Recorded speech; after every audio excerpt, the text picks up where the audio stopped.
Hi friends, എല്ലാവർക്കും നമസ്കാരം. ഇന്നത്തേത് എൻ്റെ വ്ളോഗ്. രാവിലെ കഴിക്കാനായിട്ട് ഉണ്ടായിരുന്നത് ഗീദോശയും ഉരുളക്കിഴങ്ങ് മസാലയുമാണ്. അതും കൂട്ടി കഴിച്ച ശേഷം പാലക്കാട് മേപ്പറമ്പിൽ ചെൽവാട്ടൻ്റെ ചായക്കടയിൽ പഴംപൊരിയും ബീഫും സ്പെഷ്യലാണെന്ന് പറയുന്നത് കേട്ടിട്ടുണ്ട്. അപ്പോൾ അവിടെ പോയി കഴിക്കാമെന്ന് വിചാരിച്ചു. ചെൽവാട്ടൻ്റെ ചായക്കടയിലെത്തി അവിടെ നിന്ന് പഴംപൊരിയും ബീഫും പൊറോട്ടയും ഓർഡർ ചെയ്തു കഴിച്ചു. നല്ല തിക്നെസ് കൂടിയുള്ള ബീഫായിരുന്നു. അടിപൊളി ടേസ്റ്റും ഉണ്ടായിരുന്നു. നല്ല ക്രിസ്പി ആയിട്ടുള്ള പഴംപൊരി കൂടെ ബീഫും കൂടി ചേർത്ത് കഴിച്ചപ്പോൾ നല്ല ടേസ്റ്റാണ്. ചെൽവാട്ടൻ്റെ ചായക്കടയിൽ നല്ല തിരക്കുണ്ടായിരുന്നു. എല്ലാ ദിവസവും ഇതേ തിരക്കാണ് ഉണ്ടാകാറുള്ളതെന്ന് അടുത്തുള്ള ആളുകൾ പറഞ്ഞു. നമ്മൾ ക്ഷമയോടെ തന്നെ വെയിറ്റ് ചെയ്ത് കഴിക്കണം.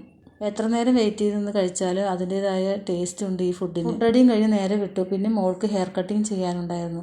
അപ്പോൾ ബ്യൂട്ടി പാർലറിൽ കയറി ഹെയർ കട്ടിങ് കഴിഞ്ഞു. പിന്നെ അവിടുന്ന് സൂപ്പർ മാർക്കറ്റിലേക്ക് കയറി അവിടുന്ന് കുറച്ച് സാധനങ്ങൾ വാങ്ങാനുണ്ടായിരുന്നു. അതും വാങ്ങി നേരെ വീട്ടിലേക്ക് എത്തി. വീട്ടിൽ വന്നപ്പോൾ നല്ല വിശപ്പുണ്ടായിരുന്നു. അപ്പോൾ ചായ കൂടിയും കഴിഞ്ഞു. അതിനൂടെ രണ്ടപ്പത്തിരിയും കഴിച്ചു. പിന്നെ രാത്രി കഴിച്ചത് ചോറും വെള്ളരിക്ക കറിയും പാവയ്ക്ക തോരനും അവിയലും മീൻ വറുത്തതുമായിരുന്നു.